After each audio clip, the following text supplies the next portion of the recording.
Hi, it's Laura at Aquamarine 18 Tarot and Books. Thanks for stopping by my channel today. Welcome or welcome back.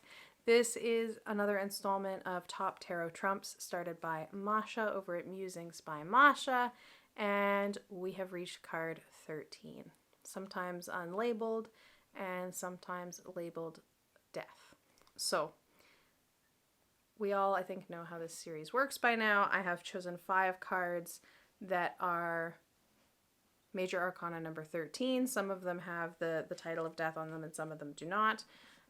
To share with you that I think are favorites, and also that I think just, give something interesting with respect to this card. I feel like of all of the Major Arcana, one of the ones that I frequently don't care for in decks is the Death card. I don't love when the Death card is sanitized or glossed over or turned into something else. I don't want to see transformation as the title and a butterfly on it or something, right?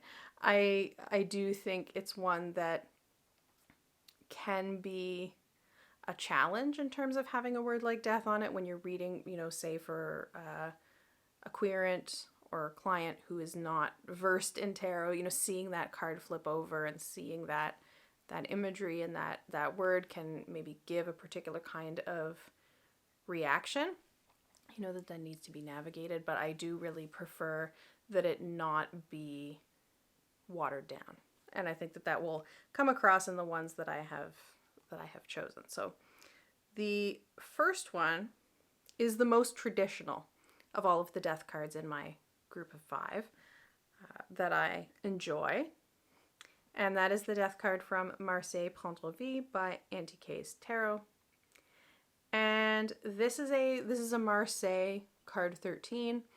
It has the features that you would expect in this particular card in a Marseille deck in terms of the skeleton there with the scythe and the kind of the grass and the skyline there in the background, and the hands and feet of those who've been taken out by this death figure. And in this particular one, those faces are pretty identifiable.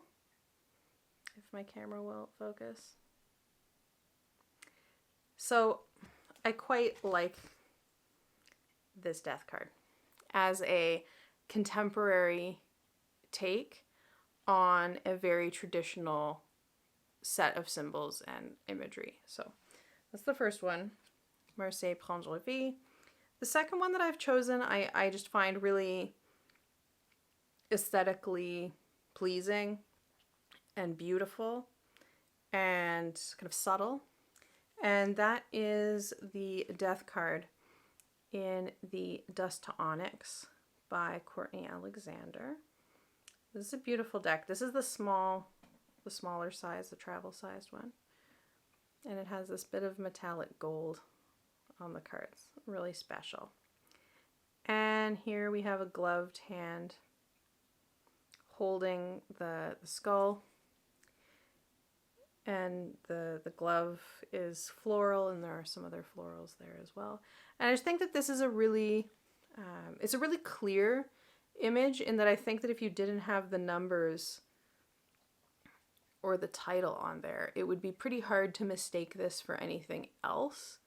If you were asked which Major Arcana card this might be, I think that it's immediately obvious, even though, the symbolism is unique to this deck and the depiction is unique to this deck. It's not a traditional image, but it's very much one that speaks to the Death card. And I think that that's a really hard thing to achieve. And I think that this deck does it really effectively. So I think that Death card is just beautiful in the Dust to Onyx. The next one that I have chosen is from the Gaian Tarot by Joanna Powell Colbert. And it is labeled Death. And if you can see in this one, there's a remains of a dead bird there in this boat which is also dead in its own way. The sails are torn, it's run aground, and there are plants kind of growing through the boat. Like, this boat is in disuse and disrepair. And then there's this beautiful water, maybe a lake in the background. And again, this is another one that I think it would be hard to mistake for anything else than what it is. And I just like that this one, again, doesn't try to sugarcoat death. It doesn't try to gloss over it as a reality, but it also doesn't make it scary or make it something unusual, if that makes sense.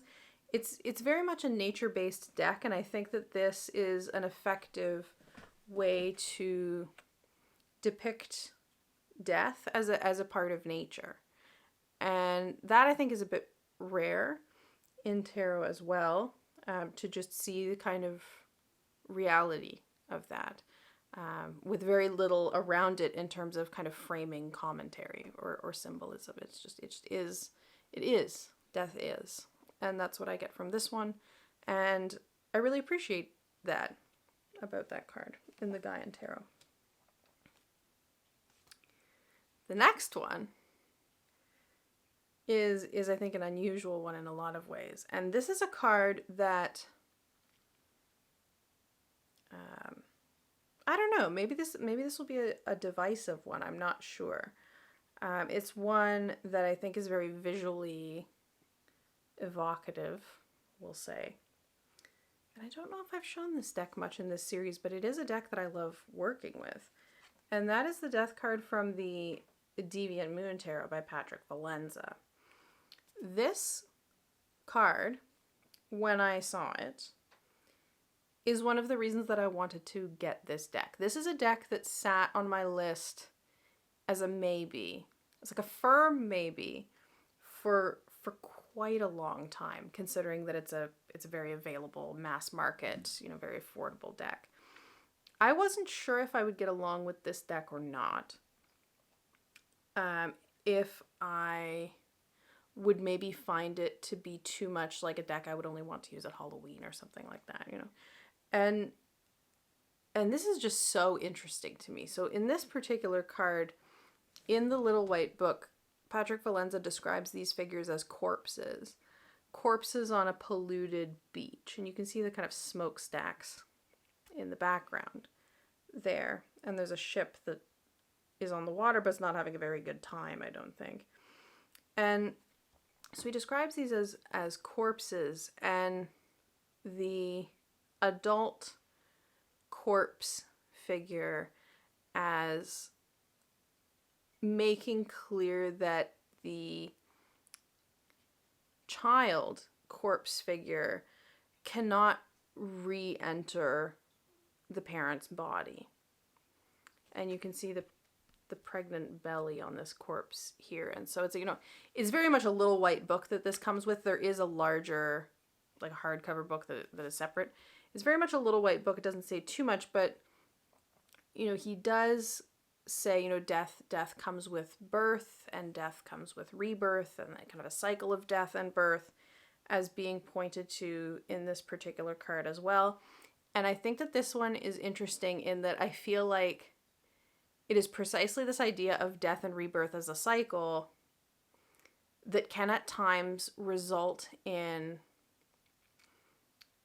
death cards that don't depict the reality of death in my mind. In death cards that feel really made to be very deliberately gentle and non-confronting. In ways that when the concept being depicted as death, I find unhelpful. This one fascinates me because he goes to this kind of place of death as bound up with birth, and death and rebirth and transformation and all of these kinds of things that we think of with respect to the death card, but comes up with quite a confronting, challenging image. again, there's something about that I really like. It turns out that I really like this deck in practice, and I really like working with this deck. This is the only deck that I've ever read for my spouse with, based on just kind of, that's the one with the art, you know, that is most liked. I really like working with this deck a lot, and I like Patrick Valenza's Marseille deck as well. But this I think is just a really interesting depiction, unlike anything else, and I think it brings some interesting associations with the death card to the forefront in ways that are very unusual, and so I like that about it.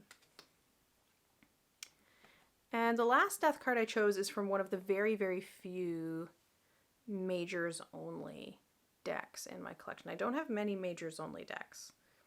I do like to work with them, but I'm also very choosy about a majors only deck. And this is the death card from the Mindscapes Tarot by John Rice. And in this particular death card, it has, if you can see there, what was at some point a battlefield. There are cannons there. There's a kind of barbed fence in the background that has fallen away and now can be navigated. There are some grave markers in there as well, and the grass and the trees and the plants have overtaken these remnants of war that were there. In this place that is one where much death, you know, and much violent death occurred. And he talks about this. There's a guidebook. There's a very large guidebook, actually, a large hardcover guidebook for this one. And he talks about, you know, the life of nature overtaking, you know, the human violence of the conflict that occurred here. And I like the way that he talks about this. Again, I think that it's, you know, an image that depicts something that is not easy, right? It depicts a reality that is not easy. It's not a card that tries to make death as a concept or an archetype, if you will, easy to look at or easy to deal with. But at the same time, there is, I think, hope in this card, and there's renewal in this card. And I think that it's a really beautiful image. I think the framing is really beautiful. I think that the path going through it all is interesting.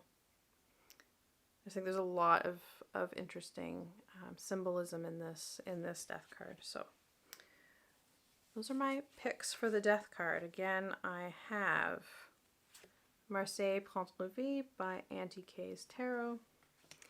I have the Dust to Onyx by Courtney Alexander. I have the Gaian Tarot by Joanna Powell Colbert. I have the Deviant Moon Tarot by Patrick Valenza. And I have the Mindscapes Tarot by John Rice. I feel like this might be the most varied set of 5 in terms of the kind of vibe and art style and symbolic choices that I've included so far. And I really like all of these. So let me know what your favorite death cards are in the comments and why, and what maybe you look for and don't look for in a death card. I would love to know. Thanks so much for watching, and I'll see you again soon.